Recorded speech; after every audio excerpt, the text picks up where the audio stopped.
యేసుక్రీస్తు నామంలో పరిశుద్ధాత్మ ఆశీర్వాదమును ప్రతి ఒక్కరూ చూస్తున్న ప్రతి ఒక్కరికి హృదయపూర్వక వందనాలు తెలియజేస్తూ ఉన్నాను. ఈ రోజు పరిశుద్ధాత్మ దేవుడు మనకిస్తూ ఉన్న వాగ్దానము ప్రసంగి గ్రంథము 10వ అధ్యాయము 10వ వచనము.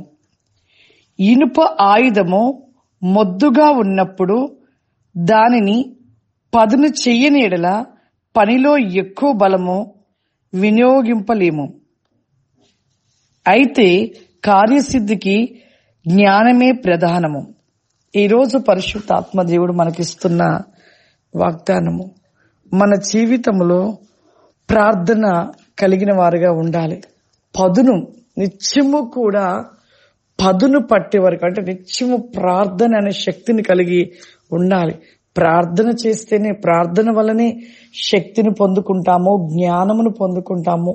ఆ జ్ఞానము ద్వారానే మనం ముందుకు నడవగలుగుతాము. ఒక ఊరిలోనంట ఒక వ్యక్తి మరి ఒక 2-3 ఎకరాలు స్థలం ఉందంట. ఆ స్థలంలో చాలా చెట్లు చాలా ఉన్నాయంట.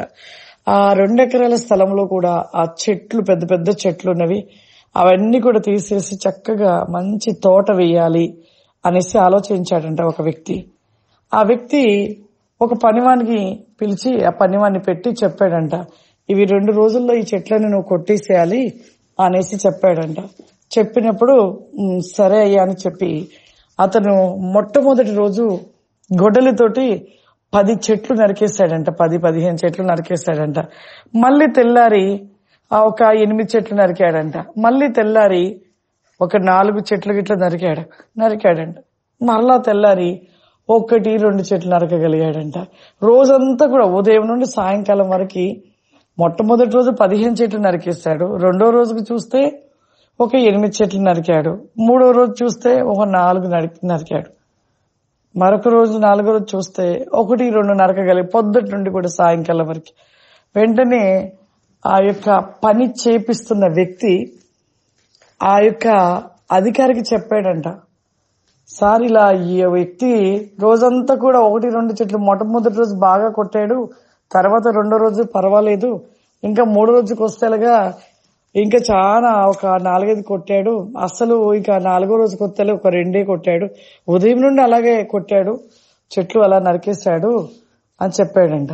చెప్పినప్పుడు ఆ అధికారి కోపం వచ్చాడంట, ఏంటి ఎందుకు నువ్వు మొదటి రోజేమో చక్కగా చేసావు పని, రెండో రోజుకి వస్తేలకి కాస్త తక్కువ చేసావు, ఇంకా మూడో రోజుకి వస్తేలుగా ఉదయం నుండి సాయంకాలం వరకు అలా 2-3 కొట్టేసేయడం ఏంటి, ఎన్ని చెట్లని నువ్వు ఉదయం నుండి సాయంకాలం వరకు 2 చెట్లు 1 చెట్టు కొట్టడం ఏంటి అని అధికారి వచ్చేసి ఆ పని చేసే వ్యక్తిని అడిగాడంట.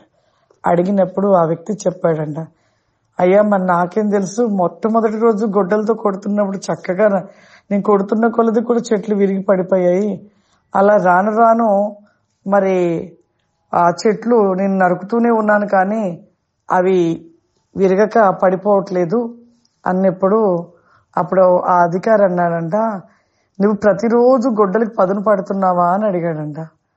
లేదయ్యా పట్టట్లేదు అన్నాడంట. మరి నువ్వు రోజు గొడ్డలికి పదును పెడితేనే కదా ఎక్కువగా చెట్లు నరకబడతవి, నువ్వు ఒకటే రోజు పదును పట్టి ఇంకా అప్పటి నుండి అలాగే నరుకుతూ ఉంటే ఎలా అవన్నీ నరకబడతవి అని అన్నాడంట.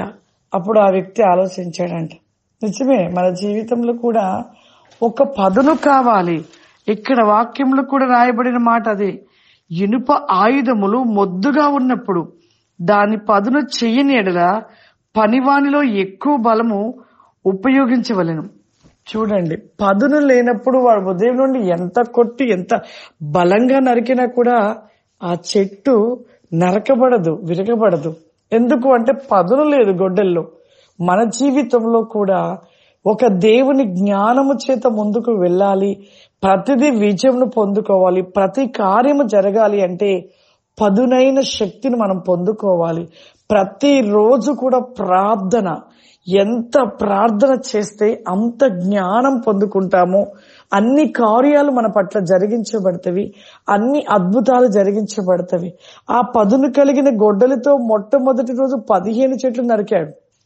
మరలా పదును లేదు కాబట్టి రెండో రోజు కొద్ది పదునుంది కాబట్టి 8 చెట్లు నరకగలిగాడు. మరలా 3వ రోజుకి వస్తే 4 నరికాడు, మరలా 4వ రోజుకి వస్తే 2 నరికాడు. అంటే పదును లేదు, గొడ్డల్లో పదును లేదు. కాబట్టి అతను ఉదయం నుండి సాయంకాలం వరకు ఎంతగా నరికినా కూడా పదును లేకపోవడం బట్టి ఆ చెట్లు నరకబడలేదు, అవి పడిపోలేదు. అంటే మన జీవితంలో కూడా ప్రార్థన అనేది కూడా అలాగే ఉంటది. ప్రార్థన ప్రతిరోజు మనం ప్రార్థించడంలో అధికంగా ప్రార్థిస్తూ చూడండి. ఒకరోజు గంట చేస్తారు కొంతమంది, ఇంకొక రోజు అసలు ప్రేరే చేయరు. కొంతమంది ఇంకా సేవకులు చెప్పకుండా 4 రోజులు ఏకాదటిగా 4-5 గంటలు చేస్తారు. మరలా తెల్లారు ఏమవుతుందంటే 1 గంట కూడా చేయరు. అలా ఉన్నప్పుడు మన జీవితంలో కార్యాలు జరిగించబడవు, మనము దేవుని జ్ఞానం చేత నింపబడము, ఇంకా మన జీవితంలో ఆశీర్వాదం కూడా నిలిచి ఉండదు. కాబట్టి మనము నిత్యము గొడ్డలి వలె పదును కలిగిన వారిగా, దేవుని శక్తి కలిగిన వారిగా, నిత్యము ప్రార్థన కలిగిన వారిగా మనం నిలిచి ఉన్నట్లయితే ఎప్పుడు కూడా మనము దేవుని జ్ఞానము చేత ఉంటాము. నిత్యము కూడా ఆ గొడ్డల వలె ఒక శక్తివంతులుగా, శక్తి కలిగిన వారిగా ఉంటూ ఉంటాం. ప్రార్థన చేసుకుందాం. సర్వశక్తివంతుడా, దయగల తండ్రి, నీకు వందనాలు చెల్లిస్తున్నాను ప్రభా. ఈ రోజు ఈ ప్రోగ్రాం చూస్తూ ఉన్న ప్రతి ఒక్కరిని ప్రభా, పరిశుద్ధాత్మ ఆశీర్వాదంను చూస్తున్న ప్రతి ఒక్క బిడ్డను దీవించండి అయ్యా, ఆశీర్వదించండి ప్రభా. ఏ వ్యాధి చేత, ఏ బాధ చేత, ఏ అనారోగ్యము చేత, ఏ సమస్య చేత బాధపడుతున్నారో పరిశుద్ధాత్మ, ఇప్పటి వారి సమస్య నుండి, వ్యాధి నుండి, ప్రతి వేక్యం నుండి విడిపించండి, స్వస్థత దయచేయండి నాయన. నీకు వందనాలు పరిశుద్ధాత్మ తండ్రి, నీకు వందనాలు. బికాస్ ఈ గ్లోరాస్ ఈ కామ్ ది మై కెన్ బ్లైక్ అని గ్లోరాబాసి కమాందర్ ఆత్మ వేకమైన శక్తి చేత ప్రతి బిడ్డని నింపండి ప్రభా. ఓ మీ జ్ఞానము చేత నింపండి ప్రభా, మీ శక్తి చేత నింపండి ప్రభా.